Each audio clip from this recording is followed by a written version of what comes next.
Have you had those travel days where you would give 0 stars, would not recommend because everything went wrong, or just a few things went wrong? We have been traveling for over 25 plus years, mainly through airports, and we have taken every trip you can imagine. Quick trips, the long haul trips, the international trips, the all-nighters. When you travel long enough, there's gonna be a day where nothing goes right. Would not recommend. There's going to be a travel day like that. There is no bits or bobs about it. I have been traveling for 25 plus years. I am sharing it all here as I continue to learn, continue to change. Today is the travel tips that I have learned after the age of 40. I'm in my 50s now, that have made travel better. With so many changes happening all the time, it's like an episode of Bewitched where poof, now we have digital ID. Poof, now we have to go through with our hands up and get scanned through on every flight. Change is inevitable and it is happening quickly. I am trying to share all of my tips as that pilot wife lady and changes that I still run into. I travel frequently, but I'm always learning. And I'm always sharing it here with you. Today, I am sharing travel tips that I have learned after the age of 40 that have made my life so much easier. Let's fly into it. In this video, I am covering digital airport changes that are going on, booking changes that can make your life easier, packing systems that can make the travel day less stressful and the whole vacation in general, and a few mind shift changes to make that have definitely made my travels a lot less stressful. Part 1, the digital airport it's a different world now. For the most part, the airport is all digital. I would be that person who printed everything. I gave Encyclopedia Britannica a run for their money. Everything we needed, but it was printed on paper. Once I embraced my phone as my travel command center, things have become a lot easier. If you can keep travel information on your phone, it keeps from losing papers or that folder, and you can find it all in one place. How do I organize that? If you don't want another app on your phone, then you just start a notes app. Put it all in there, your reservation numbers, confirmation, your rental cars, your hotel, any dinner reservations, Viator for an excursion. Everything in one place so that you're not searching everywhere in your emails or through all of those papers. It will make the day so much easier and your whole vacation. If you are an app person, in the TripIt app where you can put all of that information as well and it organizes it for you. If you are that apps person, I do have a free download of my 15 favorite travel apps, and I can put that down in the description. So if you want to download that and see if there's anything that you would want to add to your phone. If you don't print your ticket, and you still can using a kiosk, you can go and enter your confirmation or reservation number and it'll print out a paper ticket for you. Unless you fly RyanAir, they recently in the last few months announced all digital. No paper, nada. Are we going that way? Possibly. The major airlines, when you get to the airport, you can print out your boarding pass. You can print it at home too. However, consider having your boarding pass and keeping that on your phone. I will have my boarding pass through the airline's app ready to scan if needed, but I will also take a screenshot of it. Wi-Fi can be spotty. It helps to have that backup. And talking boarding passes, we have to talk about how everything's changing through the TSA. When you're going through security, and if you see one of those iPad type screens, then that is a facial ID or facial recognition. All you will need is your real ID driver's license or a passport. Facial photo will bypass having a boarding pass at all. So all you would need would be your boarding pass at the gate when you board the plane. You do not have to use digital recognition going through TSA. You can opt out of that. Just prepare to take a little extra time if you choose to do that. One less thing to keep track of. All of these changes also help speed up TSA security line. They can get very long, especially at some of the bigger airports. After 40 would be investing in TSA PreCheck. I know not everybody can do that. I know not everybody travels frequently enough to invest in that, but if you can, TSA PreCheck is the way to go. There are other options, and I'll link the video where I go over Clear Plus, all of those options. It's something you want to look into. There are multiple options you can choose from. TSA PreCheck can be purchased for 5 years, puts you in that expedited line, which makes it much shorter, and you don't feel like you're at Disneyland waiting for a ride, trying to entertain your kids for 45 minutes till you get on the ride. If you travel internationally or plan to travel internationally this year or in the next 5 years, consider investing in global entry. When you get global entry, it comes with TSA PreCheck for 5 years. Global was $120. But if you pay that $120, you get both of them. 2 other quick options if you do not want to get TSA PreCheck. Look into TSA Cares. You do have to register for that online, and that is for people with medical issues. If you need extra time, if you're traveling maybe with grandparents, older individuals, things like that, look on the TSA website. That could be an option, as well as there are 8 airports currently that offer a time for you to reserve your spot to go through at a specific time. That's a great benefit. Linked in the description also, so you can look into that if those are other options besides TSA PreCheck. It just makes getting through security less stressful. And that's what we're looking for today. Section 2, booking flights smarter. In this section, I'm going to talk about picking your seats, checking in 24 hours before, and why direct flights might be a better option. Might be a little more expensive, but it'll save you stress. It's time to check in. One of the biggest things you can do 24 hours before your flight, get online and check in. You can still do this even if you're checking your bags and not a carry-on traveler only. Seats kind of change around at that point. Upgrades can be handed out at that point. With some of the changes, I know United specifically, they have moved up their check-in deadline. So if you don't check in at least 45 minutes before that departure, you don't get to go. What? Nope.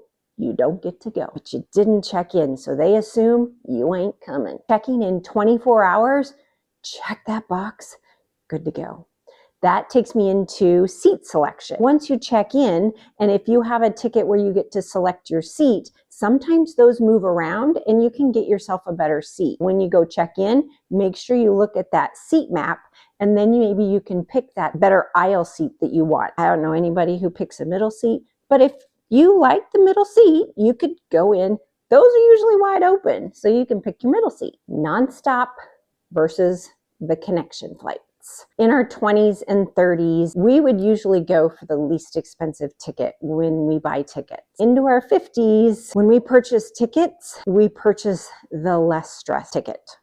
It's not going to say that on your ticket, but what I mean by that, look at all the factors that come into that. How quick is the connection? Now, you don't want the quickest, because anything under an hour, you're risking missing that connection. The airports are huge, and you may be right next to your connection. You may be 2 terminals over. Odds are not. There may be a little bit of a hike and you don't make your connection. When you book your connections, make sure there is at least more than an hour. When you're looking at all of those time frames, you don't want to sit there for 6 hours either. A direct flight for that extra $200, if it fits into your budget, could be worth it. You get on the plane once, you get off the plane once, time to vacation.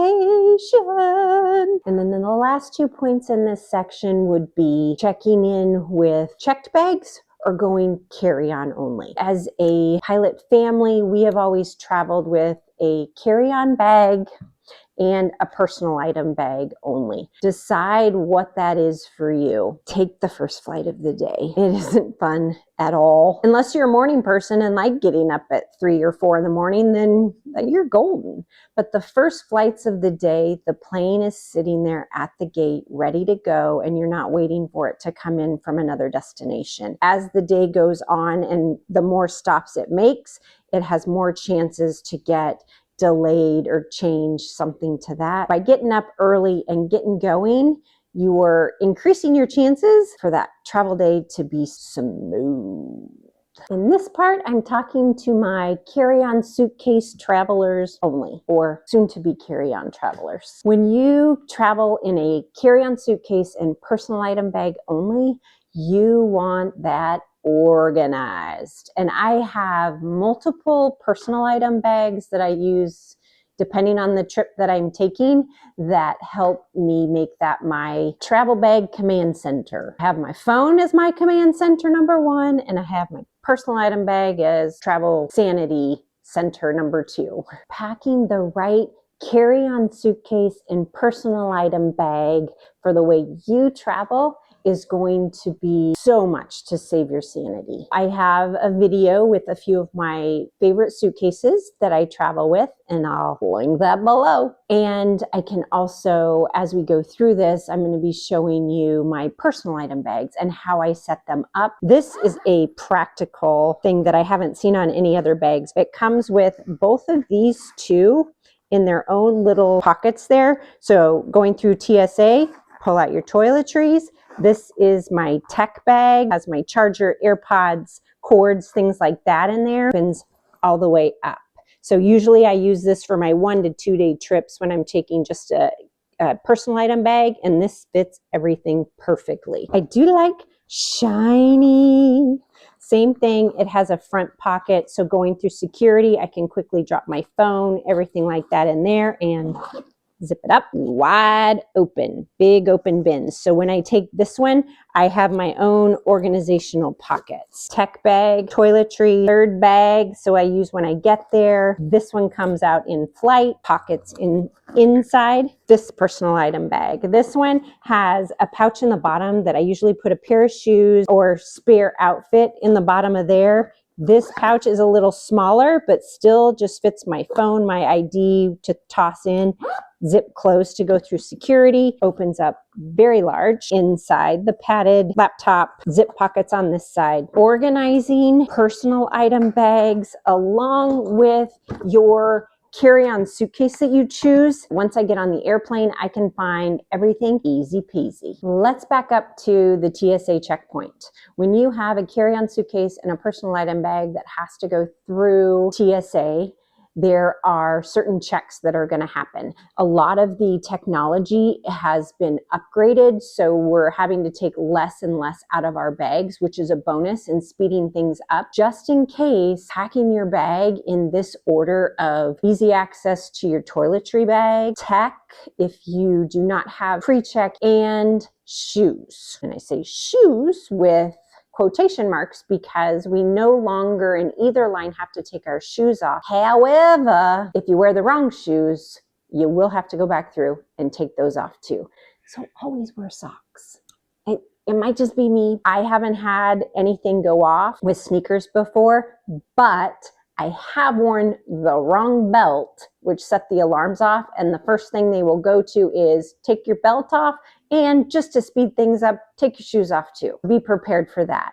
It might not be the sneakers. It could be the belt. It could be the bulky jewelry. It could be sequence tops. Don't wear sequence tops ever to the airport because it will go off. I love sparkles, but your organization will matter as you're going through a checkpoint. It saves your sanity. Next up is packing for comfort versus style. I like to mix both. However you pack, make sure that those are organized so once you reach your destination, you kind of have a plan. Whether you pack in packing cube, have all your bottoms in one, your tops in one, your accessories, extras. If you pack per activity, if you have a schedule when you're going on your trip, pack for those. So day 1, we're doing this, and here's my outfits. And day 2, we're doing this, and here's my outfits. However you pack, the more organized you can be on the front end when you're packing. Once you arrive, smooth sailing if you're sailing. And then the last piece are the essentials that you take. I've done all of these over the years. And again, for me, it just depends on the trip that we're taking. Toiletries. Last June, we went on a 2-week trip throughout Italy, and I took as few liquids as possible and transferred liquids into solids so that I could pack more into my suitcase. For example, shampoo bars. We were staying at Airbnbs. I packed my bar shampoo and bar conditioner, considered a solid, so I could put that in the toiletry bag. It didn't count as a liquid. My makeup remover comes in paper squares, not counted as a liquid. All of those things that you can change and get more into your suitcase made our trip much easier. If you are ones that you just get it when you get there, we've done that too, is you run to Target or CVS and you pick up the travel size once you arrive, so you're not packing any of it, saves you space, you're not messing with all the liquids. All of those things. Inner peace travel. This next section is the mindset shift after 40 when you travel. These travel tips all focus around how I changed my attitude to travel once we were traveling in our 40s and now our 50s. First thing is I prioritize comfort over quick.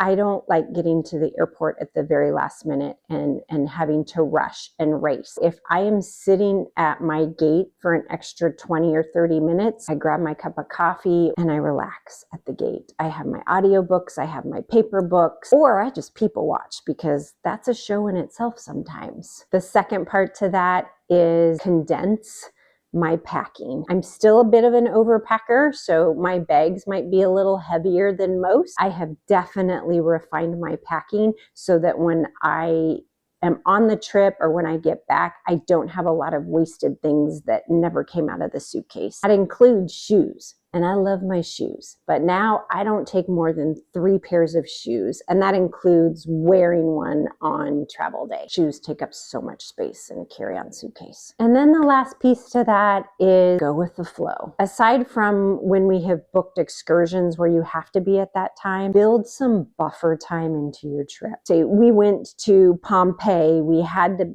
have specific times, but then the next day we just kind of relax. Like some people, if you want to sit by the pool, some people didn't want to do diddly. Be able to relax and go with the flow. And if not everything happens, then that's the way it's meant to be, and go with it. That's a memory in itself. Travel doesn't have to get harder with age. It can get smarter. Each week, I am here to help you travel well, travel light, and travel in your own kind of style. These travel tips of going digitally, booking strategically, check in with intention, pack for ease and comfort, prioritize fun, not perfection. I'm Andrea, that pilot wife lady, sharing all things travel with you each and every week. If this was helpful or you enjoyed it, please hit the subscribe button, and I'll see you back here next week, or maybe in a daily short. One more thing. I love getting input also from you in the community. I haven't been everywhere. If you have a favorite comfort tip that you have learned after your 40s that make travel so much easier for you, please, please share it in the comments for all of us so that we can make our travel days just a little bit easier. Happy travels. Oh, okay.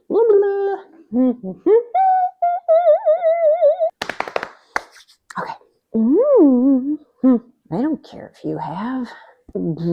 Back up. You're derailing. Focus, Doreen. Focus. Next up. What was I going to say? Hey.